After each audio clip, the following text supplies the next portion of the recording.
Usually when we talk about a medical diagnosis, there's this expectation of like absolute precision. Right. It's very cut and dry. Exactly. Yeah. You break your arm, the x-ray shows that jagged white line, and the doctor just points and says, there it is. Yeah, broken or not broken. Right. It's clean, it's visible, and I think it's deeply comforting because the mechanics of the problem are laid entirely bare. Oh, absolutely. But then you step into the world of human psychology and like social dynamics, and suddenly that x-ray machine is completely useless. It really is. We're looking at a diagnostic landscape that is, well, it's entirely murky. Yeah, you can't just point to a fracture in someone's morality. Right. So I want you to imagine this scenario.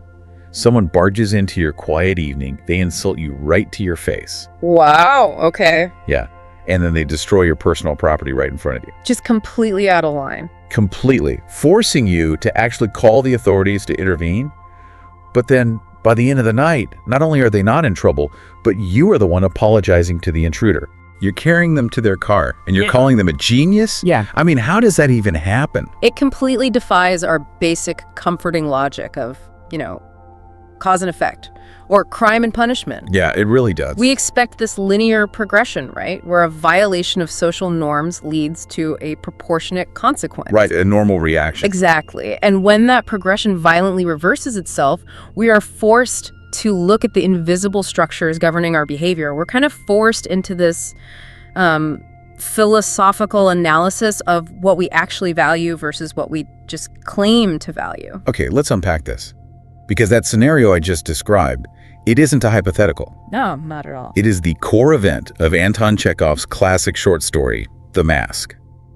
And for this deep dive, we have pulled from 3 different translated narrative accounts of this story. Which is great because it gives us a really nuanced view. Yeah, exactly. And all 3 of them describe a single, incredibly chaotic night at a charity masquerade ball in 19th century Russia. It's quite a setting. It is. But our mission today isn't just a literary review.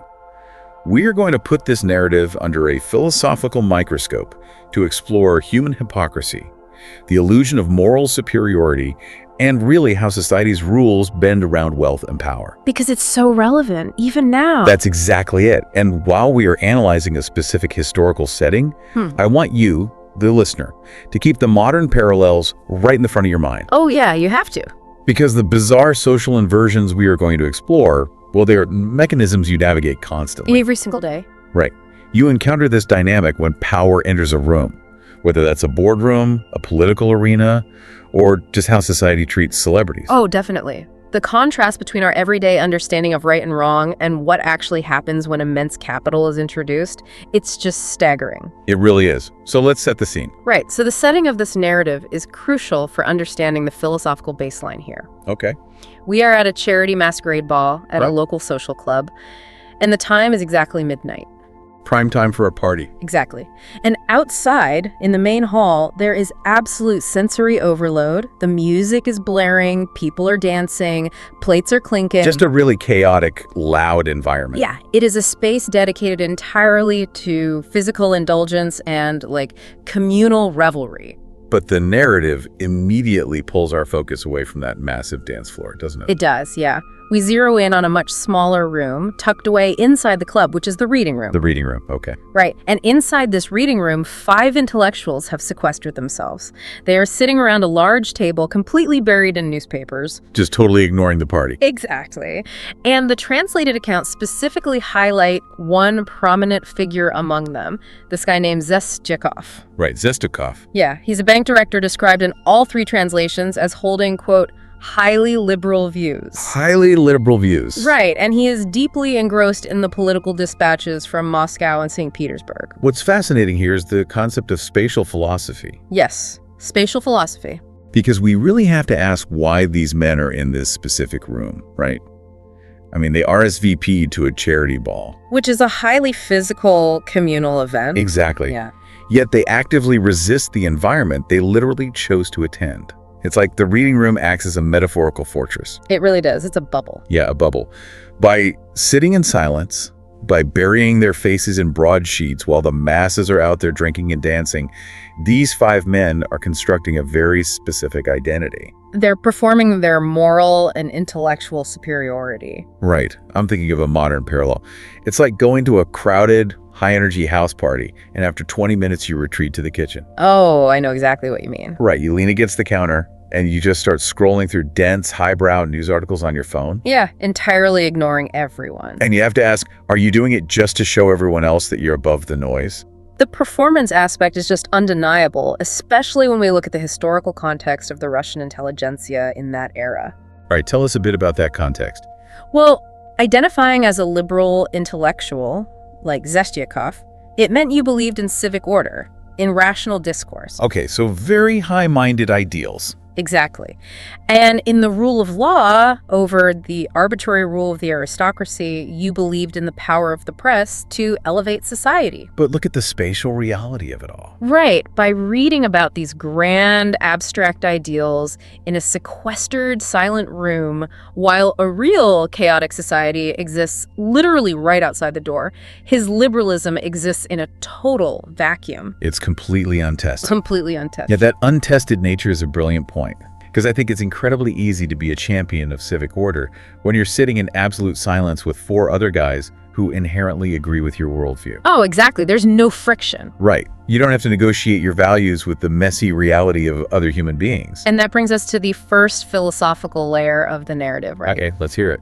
Well, before we even see a physical mask, we are presented with the mask of the intellectual elite. Yeah, these newspapers operate as shields against the physical world. Their intellectualism is essentially a performance of status. So they're hiding behind the news. Precisely. Chekhov reading the dispatches from St. Petersburg isn't necessarily a genuine pursuit of knowledge. What of it then? It functions as a signaling mechanism to the other men in the room that he belongs to an elevated caste. Which makes that fortress incredibly fragile. I mean, if your entire identity is based on the performance of quiet contemplation, what happens when the environment refuses to be quiet? Right. What happens when reality bursts in? And that is exactly what happens next. The physical intrusion into this intellectual fortress is just spectacular. It really is. The door just bursts open. Yeah. And a broad-shouldered man enters wearing a coachman's outfit, his face hidden behind a physical mask, and his hat is adorned with a peacock feather. The peacock feather. I mean, one of the translated accounts describes it bobbing aggressively as he walks. It is such a garish, absurd detail. It really is. And it signals pure vanity and theatricality. Plus, he doesn't come alone. Oh no, he brings an entourage. Yeah, he brings 2 masked women with him, and a servant carrying a tray loaded with a bottle of strong liquor, 3 bottles of red wine, and glasses. 3 bottles of red wine and strong liquor for 1 guy and 2 women. It's an excessive amount, and the man is heavily intoxicated. He is loud, he's staggering around, knocking magazines off the table. Just pure chaos. Pure chaos. Yeah. And his immediate demand is that these 5 intellectuals must vacate the reading room immediately so he can be alone with his companions. He literally invades their sanctuary and says, this is no time for newspapers and politics. Drop them. He completely dismisses their entire value system. He does. He looks at them reading and remarks that it's strange there are energetic people who prefer reading to drinking. Which is such a bizarre thing to say in a reading room. And then he delivers this incredibly precise insult. He says, quote, "I think, venerable gentlemen, you are fond of newspapers because you do not have enough money for a drink. Isn't that so?" That line right there, that is a philosophical strike against their ego. So calculated. It really is. He is taking their carefully constructed intellectual superiority and just reducing it to financial inadequacy. Oh man, that hurts. Yeah. He challenges the very foundation of their identity, suggesting they aren't reading because they are elevated. Right. They are reading because they lack the capital to participate in the physical indulgence of the ball. Here's where it gets really interesting, though. The masked man pours himself a drink, walks directly up to Chekhov, the bank director, the absolute pillar of liberal values, snatches the newspaper right out of his hands and violently tears it to shreds. This moment requires some really deep analysis because it represents an epistemological rupture. An epistemological rupture. Okay, break that down for us. Well, the masked man functions here as an agent of raw, uninhibited disruption. Because his face is hidden, he exists completely outside the established social hierarchy. He's anonymous. Exactly. He has no name, no title, no recognized class. Therefore, the intellectuals can only judge him by his immediate physical actions. And his actions are undeniable aggressive chaos. But, why tear the newspaper? I mean, he could have just thrown it on the floor or pushed it aside. Right, but the tearing of the newspaper is the literal physical destruction of their abstract reality. Oh, I see. The newspaper is the embodiment of their connection to order, to civilization, to law. It's their anchor. Yes. When the masked man destroys it, the physical reality of the room, the red wine, the loud voice, the peacock feather, it violently overrides the abstract reality of the political news. So the physical just crushes the theoretical. Exactly. It proves that all the lofty ideals from St. Petersburg are utterly defenseless against a pair of hands willing to use physical force. The abstract completely fails against the physical. Yeah. It is so profound. Yeah. And I really want to highlight Chekhov's reaction to this violation. Yeah, his reaction is very telling. Right, because this guy's property is destroyed, he is humiliated in front of his peers, and his immediate reflex is to fall back on his invisible social title. Oh, yeah. He shouts, quote, "You are forgetting yourself, my good sir. You are turning a reading room into a tavern. You do not know who you are talking to, sir. I am the bank director." I am the bank director. It's almost pathetic. He attempts to summon a bureaucratic concept to fight a physical threat. Which is deeply ironic. Yeah. He is trying to use a social title, something that only exists if everyone in the room agrees it exists, Right, it's a shared fiction. Exactly. He's trying to use that against a man who is actively hiding his own identity behind a physical mask. The mask renders societal titles completely void. It really does. And the masked man just laughs and replies, "I don't give a damn if you are Chekhov or anyone else." If we connect this to the bigger picture, this interaction exposes the fundamental fragility of civic order. How so? Well, Chekhov's liberal views assume a functioning social contract. They assume an environment where everyone respects titles, institutions, and decorum. Right, where everyone agrees to play by the rules. Exactly. But when an anonymous force unilaterally breaks that contract, the intellectual's abstract principles offer zero actual defense. They're just words. Just words. Chekhov cannot fight this broad-shouldered man physically. His rhetoric is meaningless. His title is utterly useless. It strips away the illusion of control. It reveals that civilization is essentially just a mutual agreement to pretend that invisible hierarchies matter. Right. And if someone walks into a room and decides not to play that game, well, the people relying on those rules are left completely defenseless. And thrust into this state of nature where the loudest and most aggressive entity dictates reality, the intellectuals are paralyzed. They don't know what to do. They cannot handle this raw chaos themselves. So they escalate. They turn to the institutions that society has designed specifically to enforce the moral and physical order they hold so dear. Right, they go up the chain of command. Exactly. First, they summon the local authority of the club. A red-haired event organizer arrives, wearing a blue ribbon on his lapel. Very official. Right, and he tries to politely but firmly eject the masked man, citing the rules of the establishment. The organizer's approach is entirely bureaucratic. He says, "Please leave the hall, this is no place for drinking."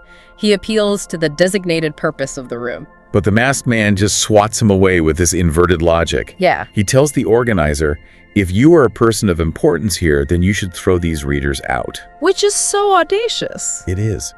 The masked man argues that he paid good money for his ticket, therefore he has the right to enjoy himself however he sees fit, and the people sitting quietly are the actual disturbance. He just flips the script entirely. Totally.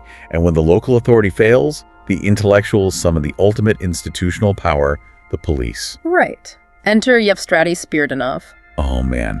The descriptions of this old policeman across the 3 translations are incredible. They really are so vivid. He has terrifying eyes, a hoarse, booming voice, and his mustache is dyed to look like cat whiskers. Cat whiskers. Right. It's a very specific, slightly absurd, but deeply intimidating physical presence. Yevstrati represents the state apparatus. He is the physical enforcement arm of societal rules. Okay. And initially, the system appears to function flawlessly. Yevstrati marches in, his face red with authority. He gathers all the other police officers present in the club. Showing force. Exactly. He orders the dancing in the main hall to stop, literally bringing the entire charity ball to a standstill. And he sits down at the table to formally write a police report. He brings the full weight of the law down on this intruder. I mean, the intellectuals are shouting their grievances, the wives are watching for the doorway, the music has ceased, the system is working. It looks like it's working, yeah. It is prosecuting the action, blind to the identity of the perpetrator because of the mask. Justice is being served in real time. But the masked man's reaction completely shatters the tension. He laughs gleefully. As Yevstrati is writing the formal report, the masked man is literally poking his finger under the policeman's pen. Just unbelievable disrespect. He's taunting the very mechanism of justice. He says, "Oh, I'm so scared. I swear to God, I'm so scared. What will happen to a poor wretch like me?"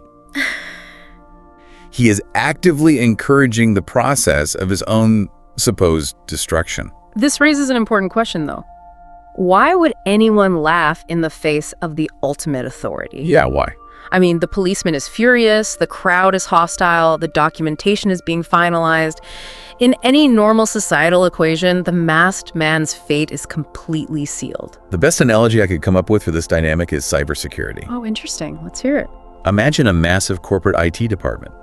A rogue hacker breaches the system and starts wreaking havoc. Okay. The IT professionals rush into the server room, frantically typing on keyboards, deploying firewalls, writing up a massive incident report to prosecute the breach. Yeah, trying to lock him out. And the hacker's just sitting there in the room with them, eating popcorn, watching them type. Why isn't the hacker terrified? Because he knows something they don't. Exactly. Because the hacker holds the ultimate override master password. The hacker knows that no matter how many firewalls they erect, he can hit one button and shut down their entire building. That analogy perfectly captures the philosophical imbalance of the scene. I'm glad it works. Yeah, the masked man is laughing because he possesses a truth that the intellectuals and the policemen do not yet realize. Right. He knows that the institutional justice they are deploying against him is an illusion. The system only operates against those who do not own the system. Wow. The system only operates against those who do not own the system. The tension reaches its absolute peak right here. The ink is drying on the police report.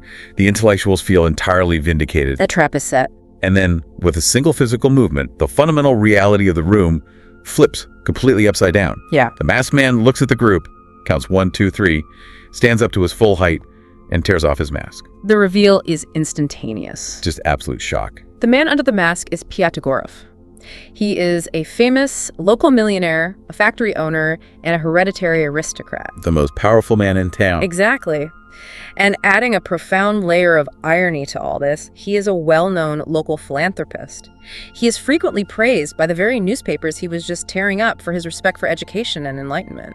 That is just so rich. The physical mask hid him from the rules temporarily, but his wealth exempts him from the rules permanently. Oh, absolutely. And the reaction of the intellectuals is chilling. They don't gasp in shock.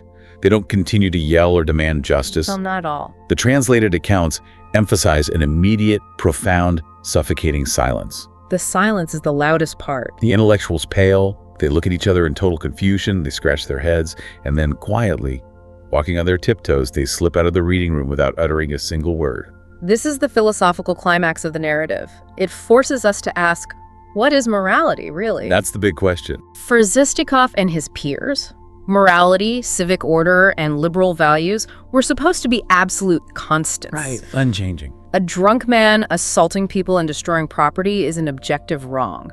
But the very second the capital of the millionaire is revealed, those exact same actions become legally and socially invisible. They just evaporate. All that righteous indignation, all that screaming about turning a reading room into a tavern, it's just gone. It demonstrates that their principles were entirely conditional. Their belief in the rules was dependent solely on the class status of the opponent. Wow. When they believed the masked man was a lower-class coachman or an anonymous equal, they wielded the law like a weapon. Right, they threw the book at him. But when they realized he was the financial pillar of their society, the law ceased to exist in their minds. That's incredible. Pyatagorov's true mask wasn't the physical one he took off. His true mask was his extreme wealth, which shields his true nature from consequence. You know, I am struck by the sheer cowardice of that silence. I keep wondering why they didn't push back even a little. It's hard to imagine, right? It is. They don't say, well, Mr. Pyatagorov, we respect your philanthropy, but tearing up my property is still unacceptable. Please finish the police report. Yeah, a measured response. Right. They don't uphold the institutions. They just beg to save them. They just physically evaporate. Confronting the powerful figure requires risking one's own position within the hierarchy. True. Consider the economics of the room. Zestyakov is a bank director. Pyatagorov is a millionaire factory owner. Zestyakov's entire livelihood, his status, his ability to sit in that reading room in the first place, is fundamentally dependent on the capital that Pyatagorov controls or influences. Ah, so they're economically linked. Deeply. To uphold his principles in that moment would mean committing social and financial suicide. It's a terrifying realization about human nature. Yeah. You believe you have a rigid moral spine, right up until the moment the person writing your checks demands that you bend it. And the tragedy of this story isn't merely that the powerful evade consequence. The much deeper, more insidious tragedy is what happens to the minds of the people they victimize. Okay, tell me more about that. We have to examine how the victims reconstruct their reality to survive their own humiliation. Which brings us to the aftermath. Pyatagorov has unmasked. The intellectuals have fled. What happens to the system itself? What happens to Yevstrati, our fierce policeman with the cat whiskers who's just writing up the formal report? He is suddenly consumed by terror. Because he almost arrested the most powerful guy in town. Exactly. The enforcer of the law realizes he just attempted to prosecute the lawgiver. His first instinct is pure, desperate self-preservation. So what does he do? He immediately turns on the lowest person in the hierarchy, the servant who brought the wine. Good guy. Right. He screams at him, threatening to throw him in the dungeon for a month for not warning them that the masked man was Pyatagorov. He completely displaces his terror onto someone who has absolutely zero power to fight back. He punishes the servant for his own failure to recognize the hierarchy. And then Yevstrati turns his attention to the intellectuals. The victims. The very people who called him for help. The victims of the assault. He blames them for the entire incident. That is just wild. He asks them with genuine outrage why they couldn't just leave the room for 10 minutes to let the millionaire have his fun. He shouts, "Now see what a mess you've made!" It is mind-blowing. The police officer, the literal symbol of justice, tells the victims of a crime that the crime is their fault because their presence inconvenienced the criminal. We are witnessing the mechanics of systemic subservience. The institution seamlessly rewrites the narrative to protect the capital. It just adapts instantly. Yes. The crime shifts in real time. It is no longer Pyatagorov's harassment and destruction of property. What is it then? The crime is now defined as the intellectual's insistence on reading in peace. Power controls the definition of truth. The powerful dictate what is considered normal and what is considered a disturbance. But the psychological reaction of the intellectuals is even more disturbing than the police officer's corruption, I think. Oh, absolutely. They don't get angry at Yevstrati. They don't feel cheated by the system. The sources describe them wandering the club feeling like they have committed a grave sin. A sin. Yeah, they're described as crushed, whispering in fear. Their wives are horrified and silent. The entire intellectual class goes home early in absolute shame. Why do they feel guilty instead of angry? Because they have internalized the power structure so deeply that their own minds betray them. How so? Well, for their worldview to remain intact, the millionaire must be right.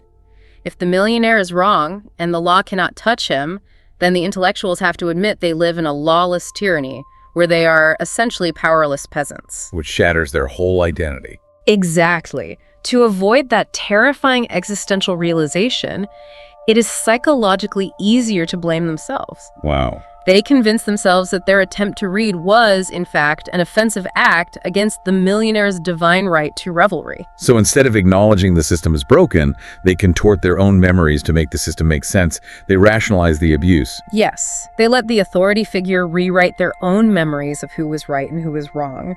But the narrative pushes them even further. Further than that. Yeah, it forces them into an active performance of their own subjugation. Let's talk about that because the time frame jumps forward. It is now 2:00 a.m. Late. Right. The party is wound down. Pyatagorov, having driven everyone out of the reading room and consumed his wine, stumbles out, heavily intoxicated. Okay. He walks into the main hall and simply falls asleep on a chair right next to the orchestra. Just passes out. Right. And the club organizers immediately rush over and physically stop the musicians from playing so that the millionaire's nap won't be disturbed. The entire charity ball literally ceases to function because the rich man needs to sleep. And how do the intellectuals react to this? The sources say they either never left the club or they came back. They're hovering. Exactly. And when they see Pyatagorov waking up, They rush over to him, they fawn over him, they gently ask him if he wants to go home, and then they physically lift him up and help carry him to his carriage. They literally carry him. They are physically supporting the man who assaulted them. The dialogue during this action is critical for our philosophical understanding of their mental state. Pay close attention to Chekhov, the man whose newspaper was violently torn to shreds. Okay, get this. Chekhov is described as beaming with joy. Beaming! He is helping the millionaire into his carriage, and he says, "Only a great talent, a genius, can pull off such a prank. I am literally overwhelmed with delight. I still can't stop laughing. We were all fooled so wonderfully. I haven't laughed like this in a theater. I will remember this glorious night for the rest of my life." This represents the absolute death of integrity. It's hard to even listen to. It is. Chekhov completely reframes his own humiliation as a privilege. By calling the assault art, by calling the destruction of his property a brilliant comedic performance, he is desperately attempting to salvage a tiny shred of his own dignity. I am utterly baffled by how a human mind gets to that point. I want you to imagine being in that situation. Try to picture it. You were public bullied, your property was destroyed, and now, 2 hours later, you are carrying the bully to his car, thanking him for the experience and calling him a genius. Let's explore the mechanics of the psychological surrender, though. Does Chekhov actually believe what he's saying? That's the question, isn't it? Consciously, he likely knows he was humiliated. But subconsciously, to survive mentally in a society that is this violently unequal, the powerless must learn to love their humiliation. Wow. If Chekhov admits he was just a victim of a drunken brute, he has to live with the shame of his own absolute impotence. But if Belyaduv is actually a genius actor and the assault was actually a brilliant theatrical performance, then Chekhov isn't a victim at all. Precisely. He transforms himself from a helpless victim into a privileged audience member. That's quite a leap. He was part of an exclusive joke. He sanitizes the abuse by labeling it as eccentricity. Well, we see this all the time. We see this societal mechanism constantly. When an impoverished person acts erratically, they're deemed a menace to public safety. Right. When a billionaire acts erratically, they are framed as an eccentric genius pushing boundaries. The intellectuals need Belyaduv to be a genius because the alternative, that they are ruled by a vulgar, violent drunk, is too psychologically devastating to bear. He changes the genre of the event in his own mind to save his ego. It wasn't an assault. It was avant-garde theater. Exactly. Pulling back from the narrative, let's look at the final philosophical ledger of this bizarre night. Let's review. We started with 5 men sitting in a fortress of silence, completely confident in their intellectual and moral superiority, clinging to their liberal values and their belief in civic order. Very high and mighty. We ended with those exact same men discarding every single one of those values to literally carry a drunk millionaire to his car, thanking him for the privilege of being abused. The narrative elegantly proves that in a society governed fundamentally by wealth, concepts like liberal values, rules, and institutional justice are the real masks. The real masks. They are the masks people wear to pretend society is equitable and fair. But the moment true power enters the room, those masks dissolve instantly, and the brutal reality of the hierarchy is exposed. So what does this all mean for us? I want to ask you, listening right now, to reflect on your own life and the environments you occupy. It's an important reflection. Think about the spaces where you interact with people of immense power, wealth, or status. A CEO, a major client, a famous figure in your industry. How much does your own moral framework bend in their presence? How much do you compromise? Right. When push comes to shove, and the person holding the power breaks the rules, do you stand up for the abstract principle, or do you quietly tiptoe out of the room? What is the price of your newspaper? It's a very uncomfortable question to answer, honestly, because it requires us to examine our own complicity in the structures we often claim to despise. It is uncomfortable. Yeah. And I want to leave you with one final provocative thought to mull over. Something that builds on everything we've analyzed today. Okay. We've operated under the assumption that Belyadurov's actions were just the careless, arrogant buffoonery of a man who knows he can get away with anything. Standard bully. Right. But what if it wasn't? What if, deep down underneath his own mask of extreme wealth, Belyaduv is profoundly isolated? That's an interesting angle. What if he wanted to be treated like a normal human being for once? What if this whole violent charade barging into the room, tearing the paper, demanding space, what if it was a cynical, desperate test? A test to see if anyone in his entire town had real, unbendable principles, to see if just one person would look him in the eye, ignore his money, and tell him no. If that were the case, the conclusion of the evening is infinitely more tragic. Because to his ultimate disappointment, every single one of them failed. Keep questioning the masks around you. Yeah. And keep questioning the ones you wear yourself.